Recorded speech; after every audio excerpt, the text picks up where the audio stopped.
Assalamualaikum warahmatullahi wabarakatuh. Selamat pagi anak-anak. Apa kabar semuanya? Semoga kalian dalam keadaan sehat ya. Hari ini kita akan mempelajari tentang konsep dari teaching factory. Apa itu dari konsep teaching factory? Hari ini kita akan pelajari semuanya.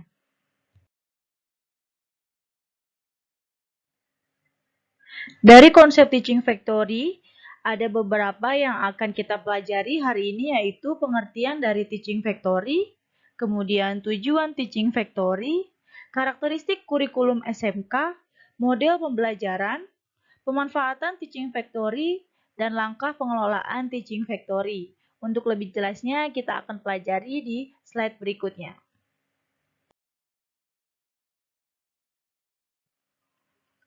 Pembelajaran berbasis kompetensi.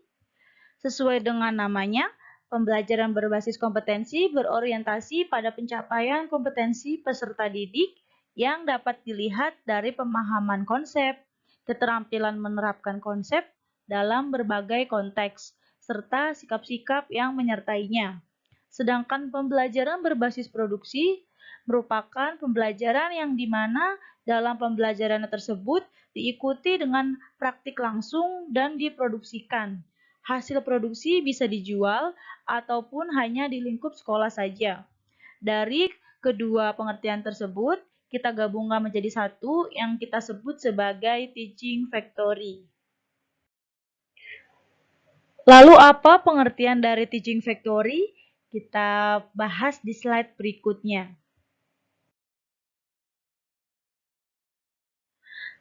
Teaching factory atau kita sebut sebagai TEFA adalah suatu proses keahlian atau keterampilan yang dirancang dan dilaksanakan berdasarkan prosedur dan standar bekerja yang sesungguhnya untuk menghasilkan produk yang sesuai dengan tuntutan pasar atau konsumen. Produk yang dihasilkan dapat berupa barang maupun jasa. Singkatnya, teaching factory atau TEFA adalah model pembelajaran yang membawa suasana industri ke sekolah, sehingga sekolah bisa menghasilkan produk berkualitas industri. Selanjutnya, kita akan bahas apa tujuan dari teaching factory.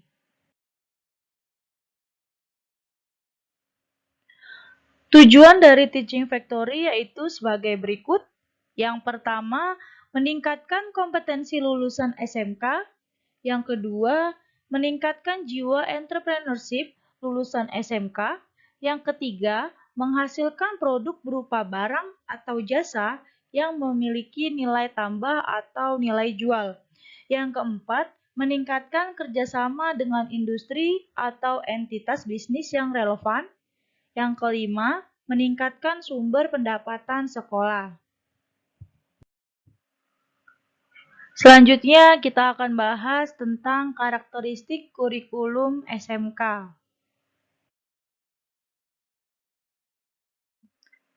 Bidang keahlian atau program studi keahlian disesuaikan dengan kebutuhan global dengan memperhatikan keseimbangan hard dan soft skill. Mata pelajaran prakarya dan kewirausahaan sebagai wahana pengembangan jiwa kreativitas dan inovasi. Melibatkan pengguna dunia usaha atau dunia industri dan institusi terkait dalam penyusunan kurikulum, khususnya untuk kompetensi kejuruan. Pembelajaran SMK berbasis proyek dengan penilaian standar industri. Sekolah terbuka bagi siswa untuk belajar menggunakan waktu yang lebih lama dari jam pelajaran.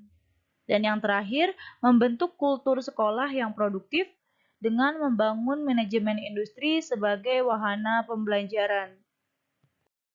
Selanjutnya, kita akan bahas tentang model pembelajaran.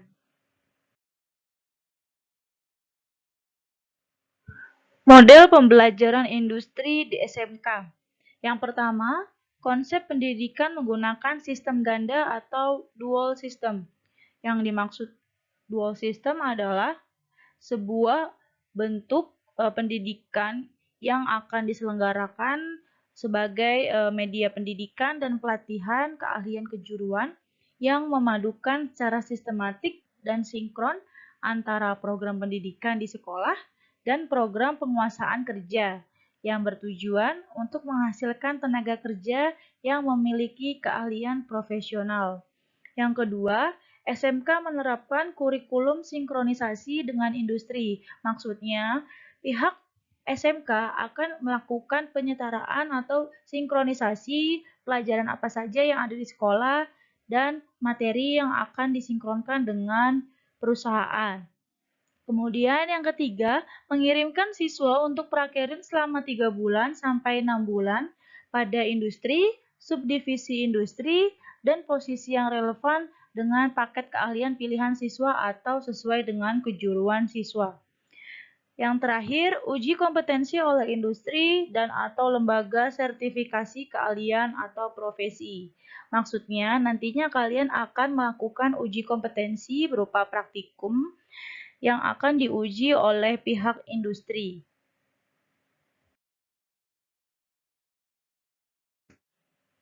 Berikutnya model pembelajaran teaching factory atau unit produksi. Yang pertama, konsep unit produksi. Yang kedua, SMK mendirikan unit usaha di dalam unit usaha dalam bentuk koperasi untuk mendukung proses pembelajaran.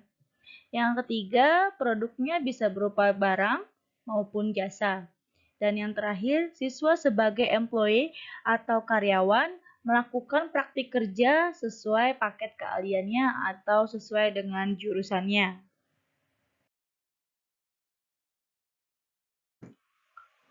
Selanjutnya, model pembelajaran teaching factory.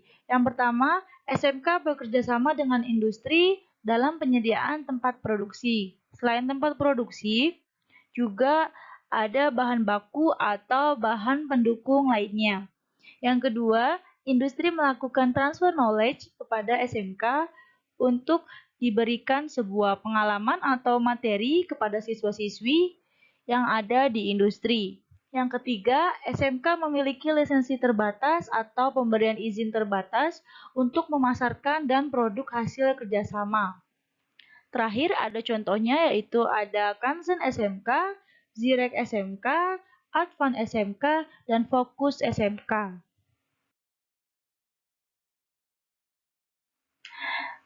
Dari kegiatan Teaching Factory, dilihat dari model pembelajarannya, ada beberapa bidang yang dapat dikembangkan, yaitu diantaranya yang pertama, bidang manufaktur atau pembuatan peralatan. Yang kedua, bidang agrobisnis atau perikanan. Yang ketiga, bidang bisnis retail atau penjualan. Yang keempat, bidang bisnis jasa, contohnya salon kecantikan. Dan yang terakhir, bidang pariwisata dan seni. Contohnya pertunjukan, biro perjalanan. Selanjutnya kita membahas tentang pemanfaatan dari teaching factory.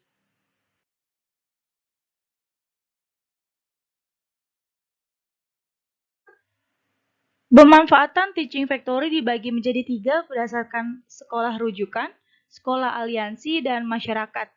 Pemanfaatan berdasarkan sekolah rujukan yang pertama meningkatkan mutu lulusan, yang kedua memanfaatkan sarana teaching factory sebagai media pembelajaran, yang terakhir mengintegrasikan prinsip kewirausahaan dalam proses pembelajaran.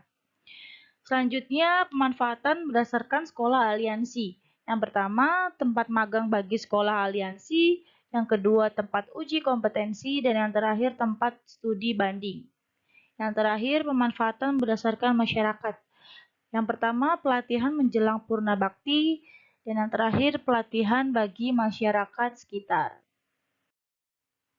Yang terakhir, kita akan membahas langkah pengelolaan dari teaching factory.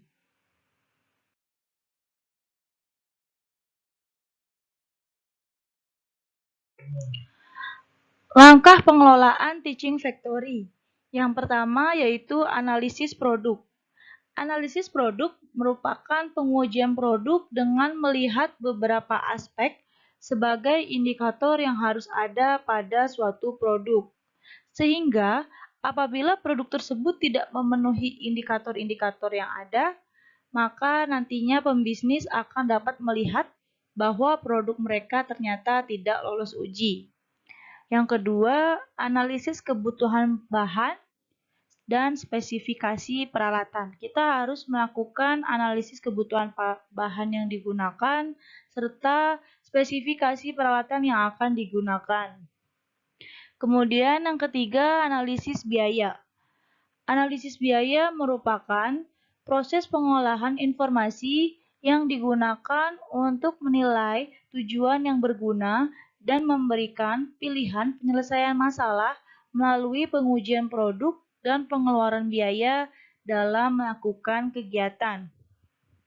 Yang keempat, analisis kompetensi SDM atau sumber daya manusia. Kita harus menganalisis kompetensi dari sumber daya manusianya, apakah sudah memiliki kemampuan hard skill dan soft skill. Kemudian yang kelima, analisis standar kompetensi lulusan. Yang keenam, analisis modul, job sheet atau lembar kerja, dan bahan ajar yang digunakan. Yang terakhir, analisis tim teaching. Tim teaching merupakan salah satu cara pembelajaran yang melibatkan 2 orang guru atau lebih dalam proses pembelajaran siswa.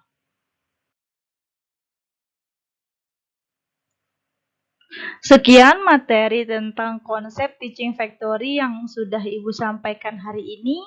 Semoga bisa bermanfaat dan dapat mudah dipahami. Kurang lebihnya mohon maaf. Wassalamualaikum warahmatullahi wabarakatuh.